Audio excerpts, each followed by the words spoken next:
Azərbaycan heç vaxt erməni faşizminin yenidən dirçəlməsinə imkan verməyəcək. Azərbaycan ərazisində ikinci erməni dövlətinin yaranması ideyaları da çoxdan məhv olub.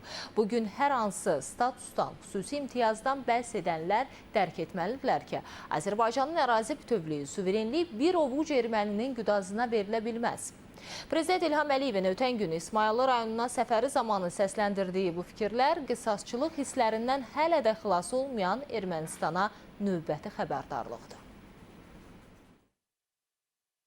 Biz müharibədə zəfər çalmışıq. Biz öz ərazi bütövlüyümüzü bərpa etmişik. Nə üçün bizim evladlarımız müharibədən sonra ölməlidir? Nə üçün ermənilər tərəfindən öldürülməlidir? Biz buna imkan verə bilmərik. Və əgər yenə də bir də demək istəyirəm, buna oxşar təhribat təkrarlanarsa, cavab daha da sərt olacaq. Daha peşman olacaqlar, daha gür səslə imdad diləyəcəklər. Hər fürsətdə hansısa qisasdan danışan İrəvanın baş verənlərdən əbədi dərs çıxarmasının vaxtı çoxdan çatıb.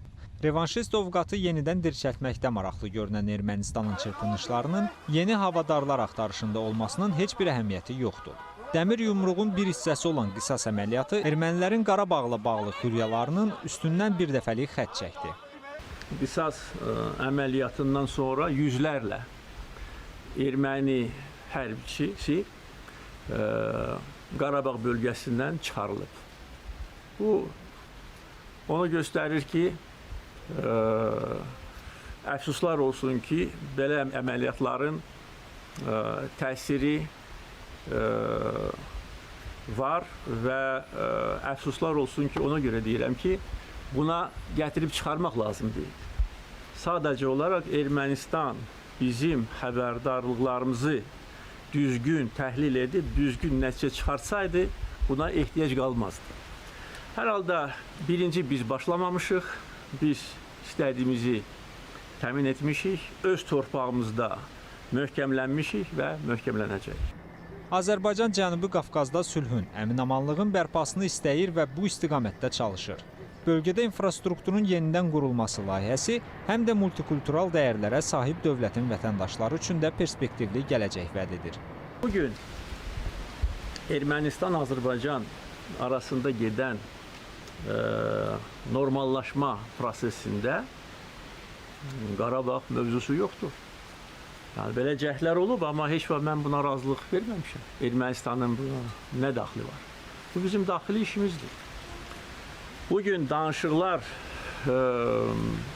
masasında hər hansı bir statusdan ümumiyyətcə söhbət belə gedir. Nədən söhbət gedir?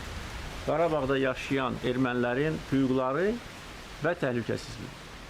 Və mən də demişəm, bəli, onların hüquqları da, təhlükəsizliyi də Azərbaycan dövləti tərəfindən təmin ediləcək. Və mən nə deyirəmsə, onu da həmişə icra edirəm. Hələ 10 noyabr bəyanatı imzalanarkən Prezident İlham Əliyev Dağlıq Qarabağın statusunun yerini bildirmişdi. Bu, hər kəs üçün mühüm mesaj idi. Son zamanlar Ermənistanın da sülh prosesində statusun tələbindən imtina etməsi hərbi qələbələrin diplomatik müstəvidə transformasiyasının nümunəsidir. İsmayıllıya səfər zamanı Müzəffər Ali Başkomandanımızın Qarabağın erməni sakinləri üçün dövlətin planlarını bir daha xatırlatması Azərbaycanın bu məsələdəki qətiyyətini növbəti dəfə nümayiş etdirdi. Qarabağda yaşayan ermənilərin nə statusu olacaq, nə müstəqilliyi olacaq, nə də ki, hansısa xüsusi imtiyazı olacaq. Azərbaycan vətəndaşları necə? Onlar da elə. Azərbaycan vətəndaşlarının hüquqları necə qorunursa, onların da elə. Azərbaycanda yaşayan bir çox xalqların hüquqları necə qorunursa, onların da elə. Ancaq budur, yox. Rüstəm Mikayılzadə, Rövşən İlyasov, ASTV Xəbər.